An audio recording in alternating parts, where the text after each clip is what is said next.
Hello and welcome to Just One More Watch, and welcome today to a bit of a long one. Welcome to my review of the second release by Italian micro brand Officine Tecniche. At least I think that's how you pronounce the name. My Italian is non-existent. Whatever they're called, they have instantly just won an award. Specifically, the second model is an absolute cracker, whereas the first one wasn't really all that much to write home about. Award. Having just gone from this to this. Quite the process of rapid evolution, I'm sure you'll agree. The same award last year, by the way, went to Canadian micro brand Heron, who went from this to this. The finishing on it is fantastic. It's a stylish retro yet original design, and they offer two different movements at two different price points, which is always nice to see, allowing potential customers to choose how much they want to spend. It isn't perfect. I do have a couple of moans and niggles later on, including a moan regarding their branding, but overall, this one is excellent. Now, you saw the pop-up?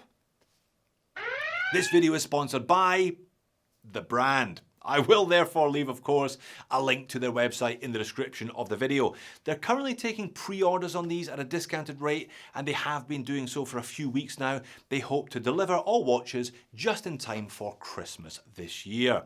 Let's get into it then, starting with the packaging.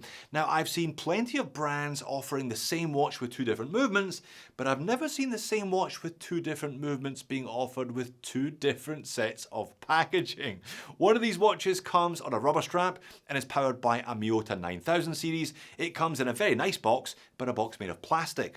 The other watch comes on a bracelet and rubber strap and is powered by a top grade La Joux Swiss movement. It gets a wooden box to reflect the fact that you've spent a few more euros on it. Both watches, by the way, come with a 2-year warranty. Okay, let's talk price and colour options then before we get any further. And I hope you've had a coffee, because there's quite a bit to get your head around here. So there are 4 different versions of what they're calling the Aquas sub. This is the one powered by the Miyota 9039. These are supplied on a fitted and colour matched where appropriate rubber strap, and during the pre-order they're available for €590 or 483 euros and 61 cents if you're not paying Euro VAT. That's approximately $535 US. They also come with a pair of adapters in the package, so you can fit standard 20mm lug width straps. I think that's a great idea. However, if you want to add the excellent beads of rice bracelet, that will cost you an extra €100 ex VAT. So you're looking at about $650 US for the Miyota powered version with the bracelet, the rubber strap, and the adapters. You still with me? Good. Let's continue. If you want the LPJ powered model, which is Swiss made by the way, it comes in at €890 or 729 ex VAT, but it comes with a full kit, so it comes with bracelet and rubber strap and adapters. The ex VAT price in US dollars is around 810. That is actually a very good price on a Swiss made watch with a premium Swiss made automatic movement. It seems to me then, if you like the colours of the premium version, it's better value. It's roughly $160 more, but you get Swiss made, you get a much better movement, and you get hardness coating on both the case and the bracelet. I should also tell you that there are a few changes between these prototypes and production units, various little improvements to the finishing here and there. I don't think any of them were particularly needed, but hey, I'm not going to complain if they want to improve the product. The one significant change is to the clasp on the bracelet, but I'll tell you about that in just a minute. First, let's do dimensions, which are thankfully the same for both models, and are 40mm in diameter, 13.9mm thick with a lug-to-lug of 47.5. Lug width today is both not applicable and 20mm, thanks to those adapters, if you see what I mean. Weight on the bracelet as sized for my 7-inch wrist is 144 grams.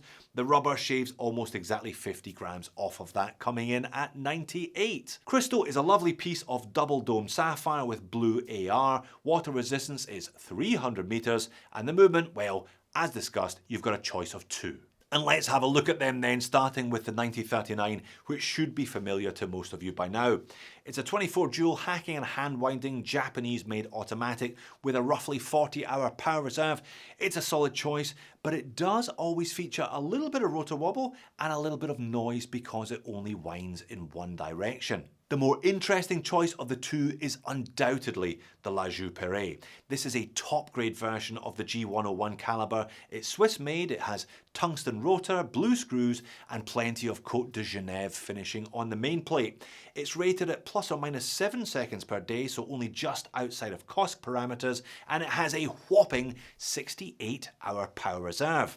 However, it too only winds in one direction, but it is a little bit quieter than the Miyota. Like I said, assuming you actually like the colour versions available in the premium version, it's a pretty good deal for a movement of that quality. But if I put the two movements side by side, what do you notice?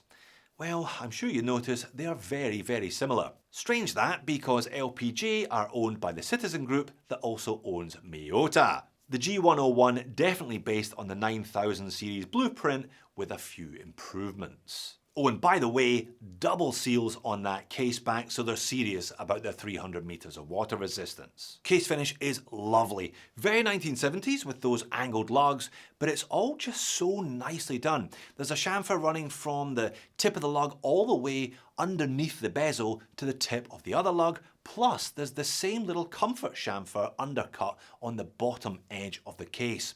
The coin edge bezel is super nicely machined. It's a lovely piece of vintage style sapphire which really suits the overall profile. And the end links, now they are screw-in end links. I'll show you how those adapters work a little bit later on.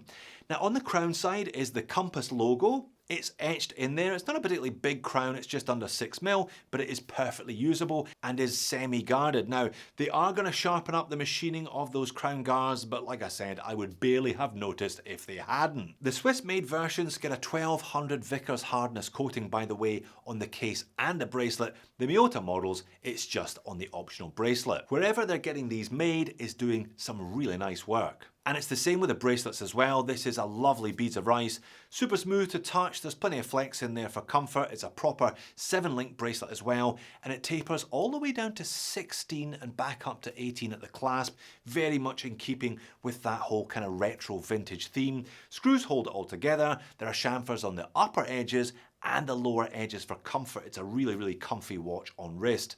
Now the clasp, well, you can pretty much forget what you see here because they are going to upgrade the clasp to a smaller unit. I will pop in a photo now of the clasp, but I would question the logo placement. It's very, very odd to have it down at the bottom of the clasp. It's far more the norm to have it further up between the pushers. But anyway, both case finish and bracelet finish are as good as anything I've seen for under $1,000 US, especially anything I've seen with Swiss made on the dial as well. Dial and hands, and I really enjoy what they've done here as well. 4 of the indices are applied at the 4 compass points. Now they're quite kind of blocky rectangles. They look like little licorice all sorts, with raised high poly silver sections and recessed matte finish loom sections, all in a sandwich. Now all the other numerals are just printed on radial style, which is rather unusual, on top of a molded texture dial. Now the dial finish is good. It's kind of consistently inconsistent, if you see what I mean, and the compass logo is applied just beneath the index at 12. There are printed minute markers around the outer edge, and on the premium model the words Swiss made also printed either side of the index at 6. The hands are quite simple. They're kind of 70s style fence posts with a black hour hand and an orange minute hand on this premium model. And I love the second hand. Again, it's that licorice all sort style, mimicking the indices and the hour markers. If we switch to a more dynamic shot of the orange dial, you can see far more clearly the fume on this version, with the orange fading to almost brown at the edges of the dial. This one also featuring a white minute hand rather than an orange, because orange on orange probably wouldn't have worked. The bezel inserts on both watches are very simple, high polished ceramic with simple markers and stylized numerals, perfectly matching those on the dial. Bezel action, by the way, very good. 120 click unidirectional. It's very satisfying. It sounds excellent.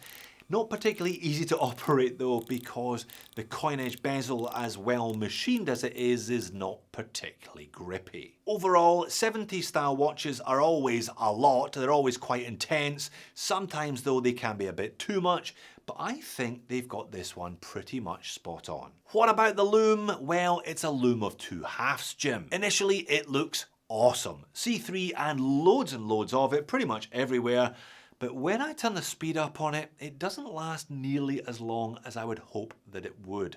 Perhaps that's something they'll improve for production units. But yeah, the loom is not quite as good as it could be. But there are no nasty surprises on wrist whether you opt for the rubber strap only or whether you go for the bracelet option as well. The reduced size of the clasp is definitely going to help this one wear even better than it currently does on the metal, and they're going to add a bit of extra length to the rubber strap for those with larger size wrists that go in that direction. The rubber strap is nice as well, by the way. It's got that central ridge for a little bit of extra visual interest. It's got branded hardware. It's got the logo on one of the retainers and extra little moldings to help that retainer sit perfectly where you want it to.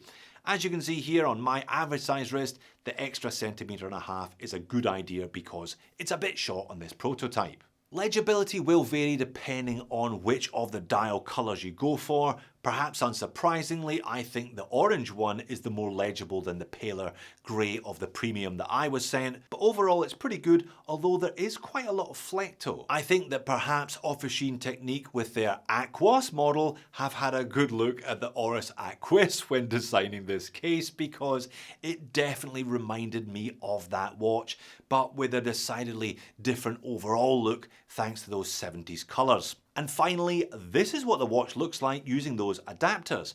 I guess they're going to be particularly useful if you normally wear your watch on a leather strap and have a large collection of your favourite 20mm leather straps in the house. Again, these will be slightly refined for a better fit for production units. Alright, moans and niggles. You know that no matter how nice I think a watch is, and I do think this one is very nice, nothing escapes the moans and niggles section. $650 US for a Miyota 9000 is getting up there. I still think it's worth it, but it's not a dollar dazzler. And if you're watching this video in 12 months time and you happen to be living somewhere that pays Euro VAT, the Miyota powered version with the optional bracelet will cost you €879. That's just under $1,000 US equivalent. I reckon that's a little bit pricey. And if you are indeed from the future and the brand sticks to its pricing policy, the premium Swiss-made versions will be €1,300 including VAT. That's nearly $1,500 US equivalent. That puts this watch into a whole different category with a whole lot of competition that I don't think it's quite ready to deal with yet. And as noted, the watch does exhibit quite a lot of flecto under studio lights and in natural light thanks to a combination of sapphire without a lot of AR and that high polish, high gloss ceramic bezel insert. It's not a massive issue, but it's definitely something you should be aware of. And I've talked about this one several times before. Companies without a lot of history and heritage behind them, new companies, sometimes attach, in my opinion anyway, a little bit too hard to their place of origin. And I think maybe these guys are just leveraging their native Puglia region in the heel of Italy a little bit too hard. I'm sure they are very proud of where they came from, but I'm not sure that Pugno Chiuso is an ideal colour variant name, meaning the watch on my wrist is an Officine Tecniche Aquas Pugno Chiuso 01. You know, I don't speak Italian, but I don't think I'm entirely unsympathetic, and I really struggle to get that out without making a mess of it. It's always nice when people say, "Lovely watch, what is it?" And I'm not quite sure how many of us are prepared for the answer we'd need to give with this one. So where does that leave us then? Well look, I really like this watch. I think it's a great design. I think it's very well made end to end, and the premium version, I reckon that's the one to go for, assuming you are all right with the colours and the name. Perhaps they've got a little bit carried away with all of the different options and some of the different nomenclature, but as discussed, I think they have made a huge leap forward in terms of design with this second model. They're clearly using an excellent manufacturer because the watches are great, and if this one gets them a little bit more traction, I'm excited to see what they do in the future. So there you have it. Well done for making it all the way to the end of the video. I'm sure you'll let me know in the comments what you think of this one. If you want to check out something else in that very 70s style, but by a German brand, click here. Or if you want to check out my review of the new upgraded Oris Aquas, click here. Thanks for watching. I will see you again in the next one.